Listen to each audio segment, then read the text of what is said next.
Hello, Lions. Achievement meetings start here.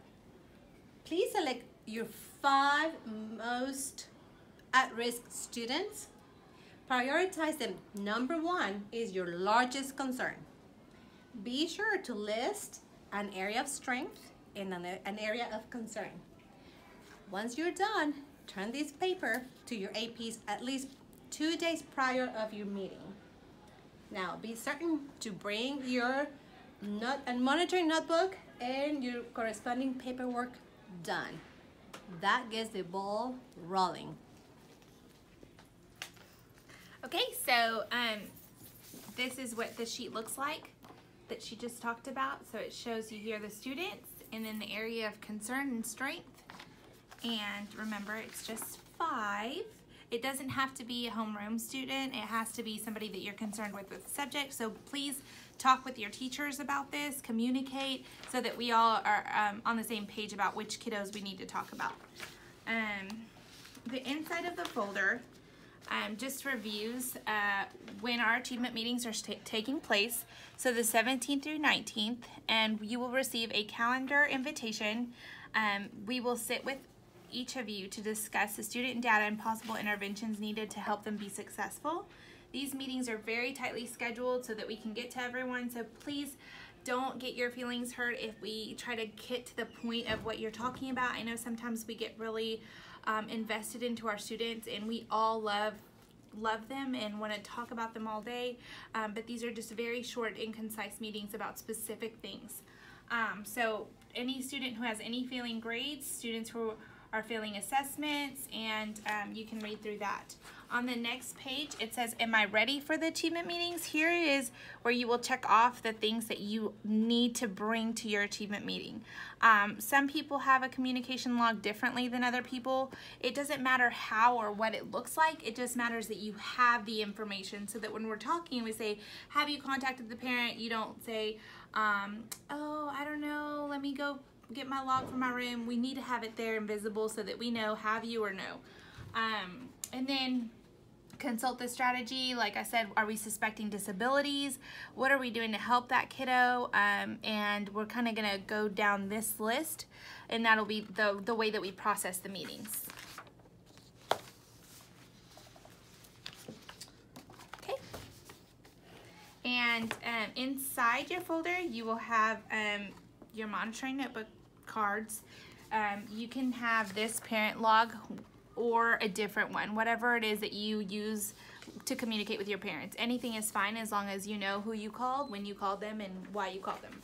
And then reading groups, the sheet looks like this.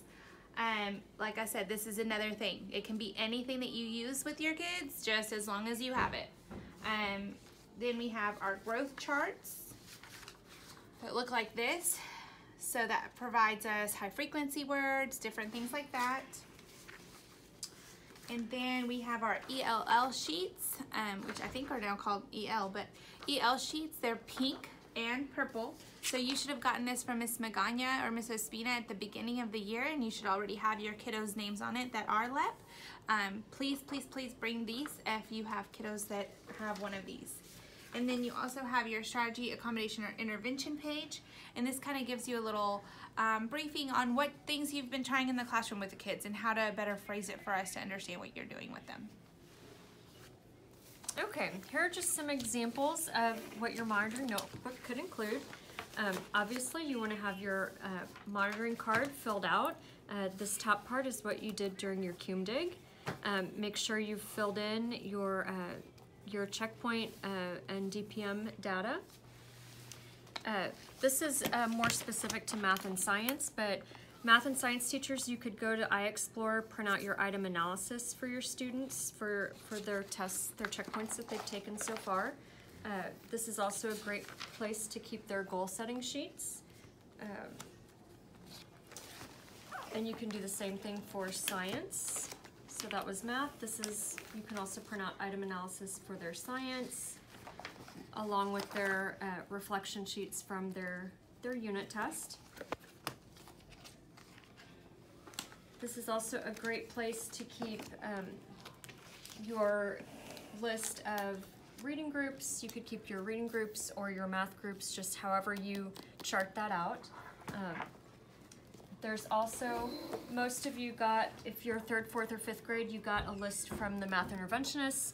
This list has, it's your whole class list, and it lists which students are already being pulled for intervention. Here's another example of your monitoring notebook. Inside of it, we would like to see if you have called your parents. We also just recently had a parent conferences, and you could also include that sheet. This will let us know who attended and what attempts you've made to reach out to parents and informing their child's academic growth. Inside the monitoring notebook, we would also like to see your TELPAS information. Teachers, remember, you are going to be filling these out periodically, every 9 weeks. And you're gonna have a sheet per child, one per child. And each child will either be identified as beginning, intermediate, advanced, high. Make sure those accommodations fulfill each different domain. You don't wanna overcheck children that are advanced high, but you do wanna definitely indicate your beginners and intermediate, they're gonna have more accommodations. And I also wanna point out on this one, it would be nice for us to see student work. If you have any examples, for example, if you have the recent math DPM, the writing levels would be great to see. Any running records that you've done, those kinds of things, and anything else that would help us understand any of those children that are struggling. Okay, so hopefully this helps clarify anything that you need to know about achievement meetings. We are putting these in a folder, and all of the forms are available online for you as well. So if you want to type them up, you can. If you want to write them. And remember, we're not going to inspect your monitoring notebook. This is for those kids that are struggling, and we just want to see what information you have about those certain kids. I know some of us have moved grade levels and things like that, so it's just about the 5 kids that you're most concerned about. That's what we're going to be discussing.